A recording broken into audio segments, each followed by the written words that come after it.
नमस्कार दोस्तों, कैसे हैं आप लोग। यूनाइटेड नेशंस जनरल असेंबली की मीटिंग हो रही है न्यूयॉर्क में, आप सबको पता है। मोदी जी हमारे वहीं पे गए हुए हैं और इसी मीटिंग के पैरेलली सार्क की मीटिंग भी यहाँ पे होनी थी। लेकिन अब ये सार्क की मीटिंग कैंसिल हो चुकी है और आप बहुत आराम से इस बात को गैस कर सकते हैं कि ये कैंसिल क्यों हुई होगी। Because of Taliban. अफगानिस्तान में अब तालिबान की सरकार आ गई है और सार्क में जो अफगानिस्तान की कुर्सी है उसके ऊपर तालिबान अपने रिप्रेजेंटेटिव को बैठाना चाहता था। लेकिन इंडिया ने रिप्रेजेंटेटिव बैठाने से मना कर दिया। इंडिया ही नहीं, बाकी कंट्रीज जैसे कि भूटान, बांग्लादेश, नेपाल, इन सब ने मना कर दिया है कि भाई ठीक है, ये जो अफगानिस्तान के अंदर तालिबान आया इसको अभी हम रिकॉग्नाइज नहीं करते, तो एक काम करो, सार्क की जो चेयर है इसको खाली रखो। हुआ ये था कि पहले सार्क में जो रिप्रेजेंटेटिव था अफगानिस्तान का, उसको अशरफ गनी की सरकार ने नॉमिनेट किया था। अब अशरफ गनी की सरकार तो रही नहीं, तो पाकिस्तान ने बोला कि ये जो सार्क में अशरफ गनी की सरकार का रिप्रेजेंटेटिव आ रहा है ये सही नहीं है। तो बाकी कंट्रीज ने बोला कि चलो एक काम करो, अशरफ गनी की सरकार का रिप्रेजेंटेटिव मत बैठाओ, लेकिन सार्क की कुर्सी खाली रखो। जब सार्क में इंक्लूसिव गवर्नमेंट बन जाएगी तब उसके मेंबर को नॉमिनेट कर देंगे। तो यहाँ पाकिस्तान लड़ना शुरू कर दिया। पाकिस्तान ने बोला नहीं, अब तो तालिबान ताकत में, तो तालिबान का बंदा यहाँ पे बैठेगा। अब इस बात पे इंडिया एग्री नहीं किया और बाकी कंट्रीज भी एग्री नहीं हुए। और फाइनली जब ये झड़प एक लिमिट से ज्यादा बढ़ गई तो नेपाल ने इस मीटिंग को कर दिया कैंसिल। नेपाल ने इस मीटिंग को क्यों कैंसिल किया है? क्योंकि नेपाल इस समिट को होस्ट करने वाला था। होस्ट मतलब कि अब जब सार्क के ये जो 8 कंट्रीज के लीडर्स मिलकर बैठते तो उसको चेयर करता नेपाल का रिप्रेजेंटेटिव। ठीक है भाई, तो फिलहाल के लिए ये जो सार्क है इसकी मीटिंग कैंसिल होगी। देखिए मैं आपको बता दूं, मेरे हिसाब से अब तक का अगर कोई डिफंक्ट इंटरनेशनल ऑर्गेनाइजेशन जिसमें इंडिया इन्वॉल्व है वो सार्क है। एक ऐसा ग्रुप जो कभी काम ही नहीं कर पाता है। वाई? क्योंकि इंडिया और पाकिस्तान की राइवलरी ही इतनी बड़ी है कि ये कभी भी चाहे भी मिलकर काम करना तो ये काम कर ही नहीं सकते। बात की जाए कि ये सार्क बना किस कंडीशंस में, आज की डेट में सार्क कितना पोटेंट है और आगे आने वाले समय में हमारे पास क्या इसका कोई अल्टरनेटिव है। देखिए आपको पता है यूएसएसआर ने अफगानिस्तान पर अटैक कर दिया था 1979 में और साउथ एशिया की सिक्योरिटी सिचुएशन उस समय पे काफी बिगड़ गई थी। तो ये जो इनिशियल 7 मेंबर्स थे ना, अफगानिस्तान को हटा दो तो बाकी जितने भी मेंबर्स थे अभी के सार्क के, वो कोलंबो में मिले 1981 में। और यहां पे बांग्लादेश ने प्रपोज किया कि एक रीजनल ऑर्गेनाइजेशन बनाते हैं जो कि ट्रेड के कंटेक्स्ट में और सिक्योरिटी के कंटेक्स्ट में एक दूसरे के साथ कोऑर्डिनेट करेगा। अब 7 कंट्रीज हैं यहाँ पे, किसी को भी इस प्रपोजल से प्रॉब्लम नहीं थी। केवल 2 कंट्रीज को प्रॉब्लम थी, इंडिया और पाकिस्तान को, क्योंकि इंडिया को पाकिस्तान पे शक है और पाकिस्तान तो वैसे भी कभी इंडिया का दोस्त नहीं था।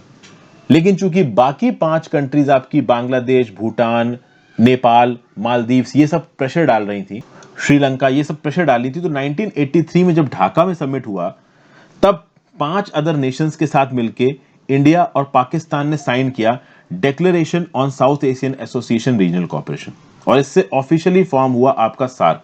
कब? 1983 में। इसकी बनने की शुरुआत कब हो गई थी? 1981 में। तो शुरुआत में सार्क के कितने मेंबर्स थे? 7 मेंबर्स थे। 2007 में अफगानिस्तान ने सार्क को ज्वाइन कर लिया। हालांकि जब अफगानिस्तान ज्वाइन कर रहा था तो बहुत सारे मेंबर्स यहाँ पे स्केप्टिकल थे। रीजन बीइंग कि अफगानिस्तान उस समय पे एक बहुत नेसेंट डेमोक्रेसी थी। अप्लाई अफगानिस्तान ने 2005 में किया था। जब अप्लाई किया था तो उस समय पे अफगान डेमोक्रेसी बिल्कुल नई नहीं आई थी, तो सबको लग रहा था कि यार ये हो पाएंगे, इन्वॉल्व हो पाएंगे कि नहीं हो पाएंगे। और सबसे खास बात यह कि अगर आप एशिया में अफगानिस्तान की लोकेशन देखेंगे ना तो इसको हार्ट ऑफ एशिया बोला जाता है। बेसिकली सेंट्रल एशिया में आता है अफगानिस्तान और सार्क तो south Asian association of regional corporation है, तो टेक्निकली ज्योग्राफी के हिसाब से साउथ एशिया में आता नहीं है अफगानिस्तान, बट फिर भी यहाँ पे अफगानिस्तान को सार्क का मेंबर बनाया गया। इसकी सबसे बड़ी वजह थी पाकिस्तान। पाकिस्तान इस बात पे आमादा था कि अफगानिस्तान को सार्क का मेंबर बनाया जाए और फिर इंडिया को भी देखो अफगानिस्तान के साथ इंगेज करना था, तो इंडिया ने भी सपोर्ट किया कि चलो भाई आप अफगानिस्तान को सार्क का मेंबर बना दो, हमें किसी भी तरीके की कोई प्रॉब्लम नहीं है। लेकिन जब से सार्क बना है तब से ऑब्वियस सी बात है कुछ बहुत ज्यादा नोटेबल कर नहीं पाया है। ओके, उसकी एक वजह है इंडिया और Pakistan.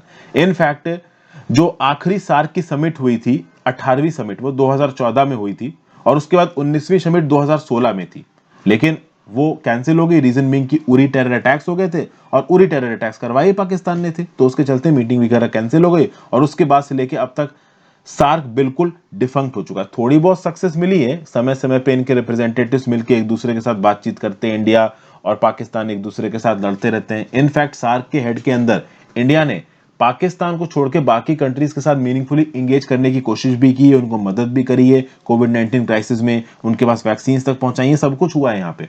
But as an organisation SAARC कभी भी काम नहीं कर पाया। इनफैक्ट मैं बोलूंगा कि सार्क से बेटर ऑर्गेनाइजेशन और ऑल्टरनेटिव अगर यहाँ पे कोई है तो वो है सासेक, साउथ एशिया सब रीजनल इकोनॉमिक कॉर्पोरेशन। तो इसमें क्या क्या आता है? तो इसमें आता है बांग्लादेश, भूटान, इंडिया, मालदीव्स, ये चार की चारों कंट्रीज आपकी सार्क में। इसमें म्यांमार भी आता है। म्यांमार सार्क की पार्ट नहीं है, बट म्यांमार सासेक का पार्ट है। और नेपाल और श्रीलंका, नेपाल और श्रीलंका आपके सार्क के भी पार्ट हैं और सासेक के भी पार्ट हैं। तो बेसिकली अब मेरे हिसाब से सार्क के बजाय अगर साउथ एशिया सब रीजनल इकोनॉमिक कॉपरेशन पे ज्यादा ध्यान दिया जाए, रीजन कि अगर आप सार्क में से पाकिस्तान, अफगानिस्तान को हटा देते हो और म्यांमार जोड़ देते हो तो बन जाता है आपका सासेक। और सासेक इज मोर पोटेंट है, क्योंकि पाकिस्तान के साथ हमारी वैसे ही नहीं बनती और अफगानिस्तान में इस समय पे तालिबान की सरकार है। तो हम अभी कह नहीं सकते कॉन्फिडेंस के साथ कि आगे आने वाले समय में तालिबान कितना प्रो इंडिया होगा, कितना नहीं होगा। अभी के लिए कुछ भी क्लैरिटी इस बात को लेके नहीं है। क्योंकि आप सोचो कि सार्क की मीटिंग में तालिबान के रिप्रेजेंटेटिव को आने दिया जाए, इस बात पे 7 कंट्रीज मतलब 6 कंट्रीज रेडी नहीं थी। एक पाकिस्तान ने इस हद तक तालिबान का सपोर्ट किया कि पूरी की पूरी मीटिंग ही कैंसिल हो गई। तो अब इतनी इंपॉर्टेंट मीटिंग सार्क जैसी अगर सिर्फ इस बात पे कैंसिल हो जाए कि भाई पाकिस्तान ये बोल रहा है कि तालिबान के रिप्रेजेंटेटिव्स को अफगानिस्तान को सपोर्ट करने दो, तो वो ऑर्गेनाइजेशन वैसे भी डिफेक्ट हो चुका है। तो सार्क का देखिए आज की डेट में कोई रोल रह नहीं गया है। It is as good as defunct. उससे बेटर यह है कि इंडिया सासक पे फोकस करे, साउथ एशिया सब रीजनल इकोनॉमिक कॉपरेशन पे फोकस करे।